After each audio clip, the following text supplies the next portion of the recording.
Hello students, आइए पढ़ते हैं अपनी सहायक पुस्तक विज्ञान का पाठ सिल्वर वेडिंग, जिसके लेखक है मनोहर श्याम जोशी जी। सिल्वर वेडिंग अर्थात शादी की 25वीं सालगिरह।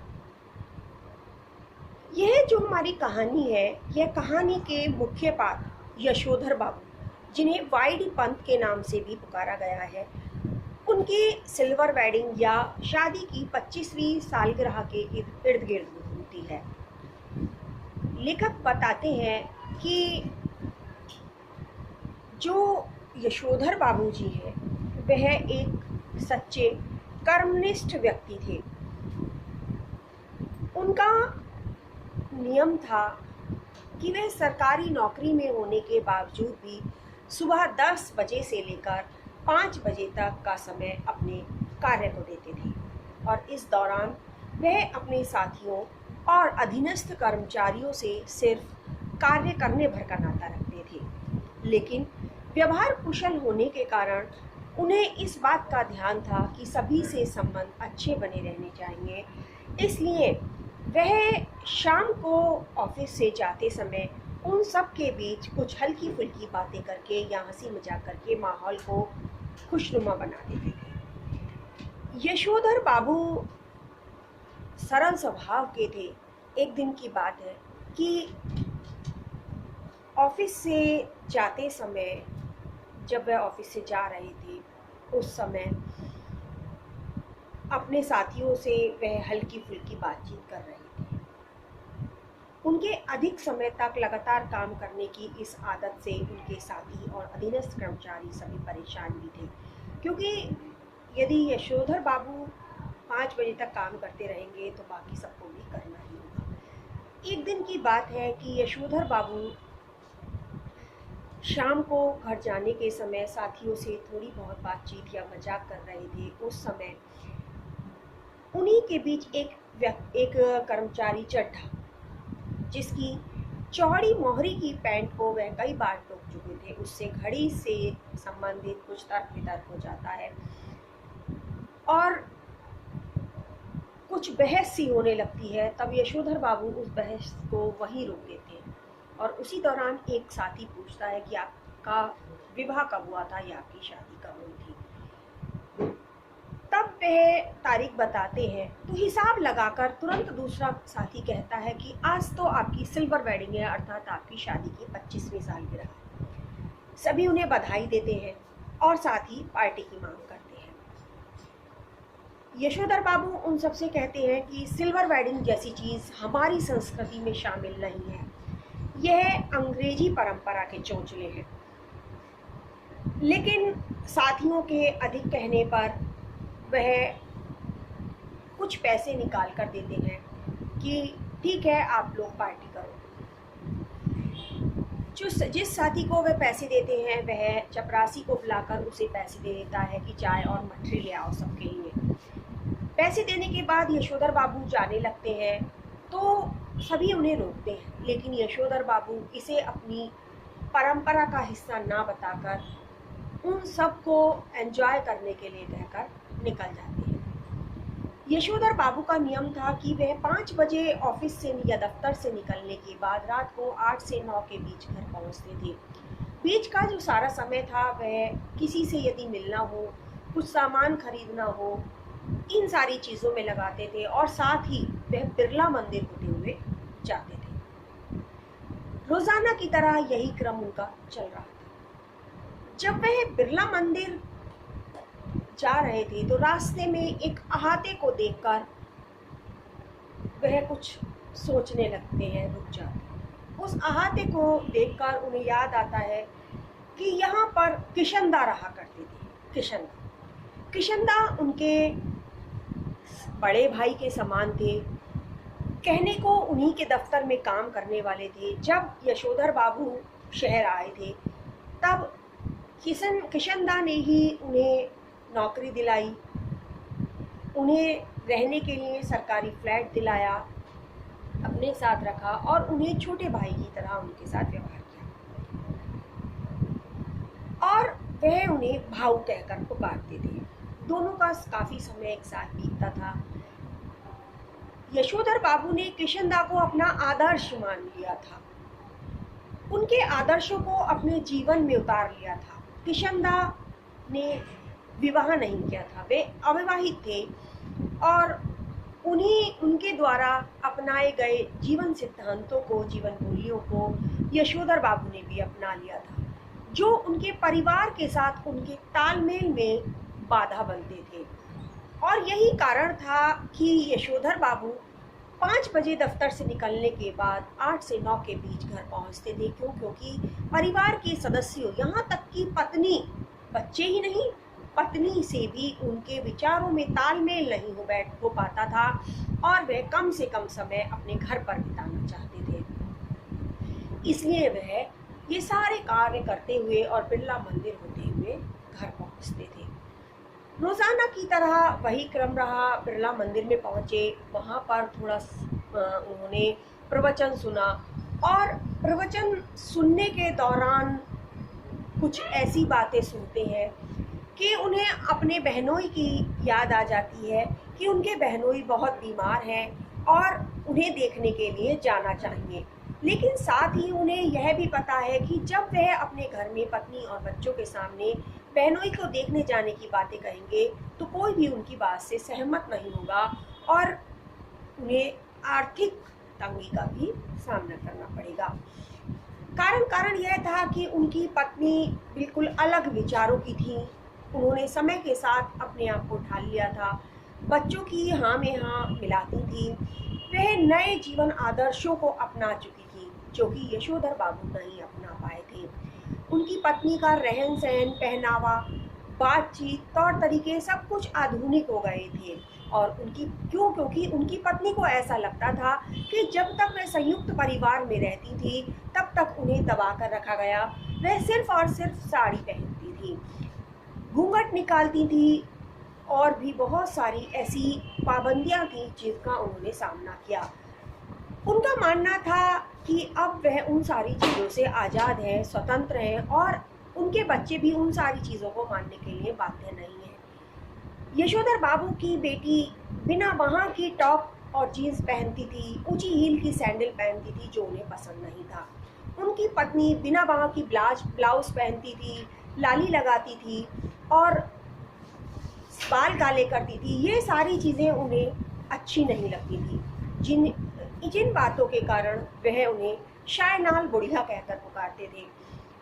यशोधर बाबू की एक आदत थी कि जब भी उन्हें कुछ अनुचित सा लगता था, कुछ गलत सा लगता था, कुछ ऐसा लगता था जो नहीं होना चाहिए, तो अनायास ही उनके मुंह से निकलता था समहाउ इम्प्रॉपर। समहाउ इम्प्रॉपर को वह तकिया कलाम की तरह प्रयोग करते थे। चड्डा की चौड़ी मोहरी की पैंट हो या बेटों और बेटी का अनुचित व्यवहार हो या पत्नी की आधुनिकता हो, इस तरह की कोई अन्य बात ही क्यों ना हो, जब भी कुछ उन्हें अटपटा या अनुचित लगता था उनके मुख से अनायास ही निकल पड़ता था समहाउ इम्प्रॉपर। उस दिन की बात है, यशोधर बाबू प्रतिदिन की भांति देर से घर पहुंचते हैं। जब वे घर के थोड़ी ही दूरी पर होते हैं तो देखते हैं कि घर के आगे बहुत सारी लाइट्स लगी हुई हैं, बहुत सारी गाड़ियां और स्कूटर्स खड़े हुए हैं, बहुत सारे मेहमान दिखाई दे रहे हैं, कुछ आ रहे हैं, कुछ जा रहे हैं। और दूर से वो देखते हैं कि एक गाड़ी के पास उनका बड़ा बेटा भूषण खड़ा है और वह कुछ मेहमानों को विदा कर रहा है और उनसे माफ़ी मांग रहा है। यशोधर बाबू यह सब कुछ देखकर चौंक जाते हैं कि आखिर यह सब हो क्या रहा है।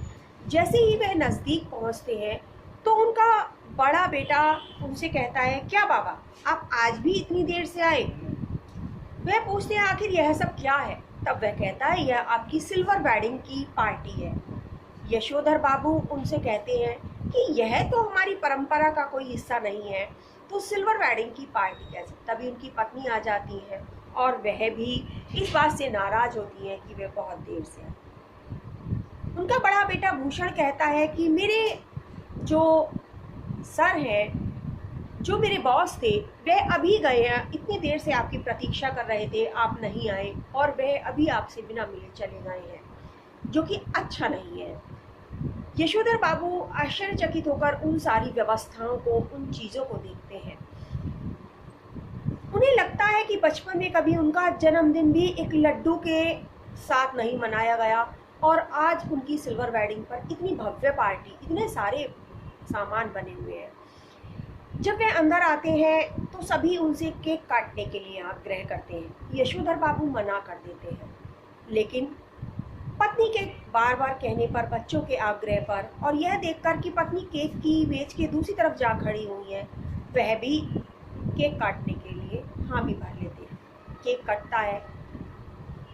सभी के कहने पर, आग्रह करने पर वह पत्नी को केक खिला देते हैं, लेकिन जैसे ही पत्नी उन्हें केक खिलाना चाहती है, वह मना कर देते हैं। बाकी सब लोग भी, बच्चे भी उन्हें केक खिलाना चाहते हैं, लेकिन वह उन्हें यह कहकर मना कर देते हैं कि वह केक नहीं खाएंगे क्योंकि केक में अंडा है। बच्चे सोचते हैं कि ये वही बाबा हैं जो कुछ समय पहले तक शराब भी पीते थे।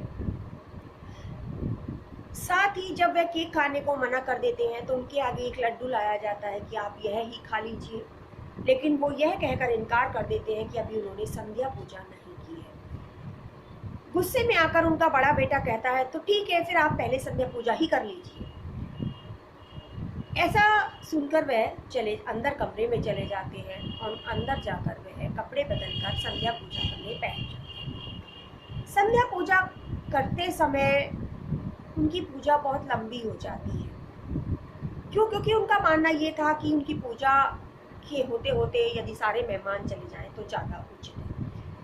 पत्नी, बच्चे कई बार आकर देखते हैं कि उनकी पूजा समाप्त हुई या नहीं, लेकिन वह पूजा कर रहे थे। पूजा करने के दौरान वह किशनदा से बात करते हैं, जिनकी अब मृत्यु हो चुकी थी। किशनदा से बात करते हुए वे पूछते हैं कि आपकी मृत्यु जो हुआ होगा से कैसे हो गई? किशनदा कहते हैं, भाऊ, सभी जन इसी जो हुआ होगा से मरते हैं। कारण यह था कि जब किशनदा का रिटायरमेंट हो गया, सरकारी क्वार्टर उन्हें छोड़ना पड़ा और वह गांव चले गए। बहुत अधिक प्रेम और अपनेपन के बावजूद भी यशोधर बाबू उनसे यह नहीं कह पाए कि वह उनके साथ आकर रहे, क्योंकि तब तक यशोधर बाबू की शादी हो चुकी थी, उनके घर में बच्चे थे, पत्नी थी, तो वह भी उन्हें अपने साथ रहने के लिए नहीं कह पाए। किशनदा गांव चले गए थे, और गांव जाने के बाद कुछ समय बाद यह पता चला कि उनकी मृत्यु हो गई। जब उनके एक जाति भाई से यह पूछा गया कि उनकी मृत्यु कैसे हो गई, तब उसने कहा, जो हुआ होगा, अर्थात बिना परिवार वाले किशनदा की मृत्यु कैसे हुई, कब हुई, यह जानना भी किसी ने उचित नहीं समझा या जरूरी नहीं समझा। वैसे तो यशोधर बाबू को लगता है कि उन्हें भी किशनदा की भांति ही अविवाहित रहना चाहिए था, लेकिन उनकी मृत्यु के बारे में जानने के बाद उन्हें लगता है कि शायद विवाह करने का उनका निर्णय सही था।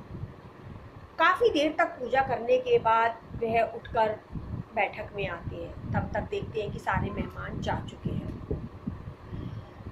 जैसे ही वह बैठक में आते हैं तो उनकी बेटी कहती है, अरे बाबा, ये क्या, आप तो तौलिया बांध कर ही आ गए, ऐसे भी कोई आता है? तो वह कहते हैं, तो इसमें हर्ज ही क्या है।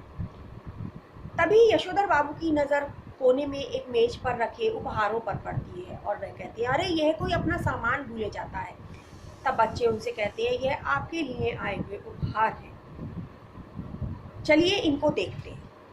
यशोधर बाबू कहते हैं कि अरे तुम सबको ही इस्तेमाल करने हैं, तुम सब ही देखो, ऐसा वो कह देते हैं। तभी वह सब उपहार खोलने में लग जाते हैं, और उनकी जो बेटी है वह एक पैकेट लेकर आती है जिसमें कुर्ता पजामा है। वह कहती है, बाबा ये आपके लिए। वह खोल कर देखते हैं। तभी उनका बड़ा बेटा भूषण एक और पैकेट लाता है जिसमें ऊनी गाउन है, और ऊनी गाउन देते हुए वह कहता है कि बाबा, जब सुबह आप दूध लेने जाते हैं तो फटा हुआ पुलोवर पहनकर जाते हैं, अब इसे पहनकर जाया कीजिए। उसकी यह बातें सुनकर यशोधर बाबू बहुत दुखी हो जाते हैं। उनकी आंखों में नमी आ जाती। कारण यह था कि एक तो वो पहले से ही अपने बच्चों से असंतुष्ट थे। कारण यह था कि उनकी बेटी बहुत जिद्दी स्वभाव की थी। यहाँ तक कि जब विवाह की बात चलती थी, प्रसंग आता था, तब भी वह यही कहती थी कि वह अपनी मर्जी के लड़के से विवाह करेगी, जो कि भारतीय संस्कृति के प्रतिकूल होने के कारण यशोधर बाबू को अच्छा नहीं लगता था। दूसरी ओर उनका बड़ा बेटा भूषण, जो बहुत अच्छी नौकरी करता था, लेकिन संस्कारों के नाम पर उसके पास कुछ नहीं था।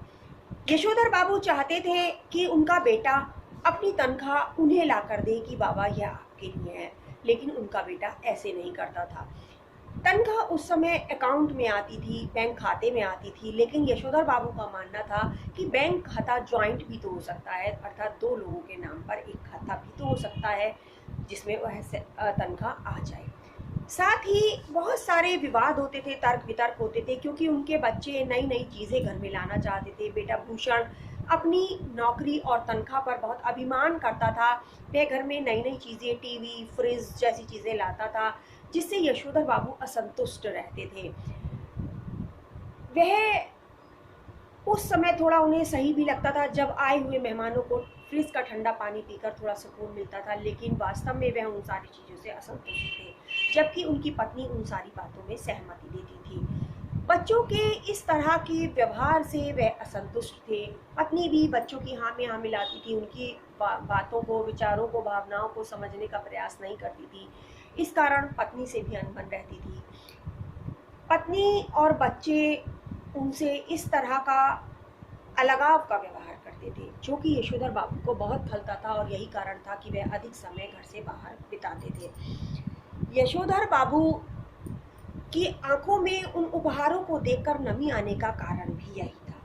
क्यों? क्योंकि वह यह उम्मीद कर रहे थे कि उनकी इस हालत को देखते हुए, इस आयु को, इस कार्य को देखते हुए उनके बच्चे उनसे यह कहेंगे कि बाबा बहुत हो गया, अब आप रहने दो, दूध लेने का कार्य या बाकी घर के अन्य कार्य हम सब कर लेंगे।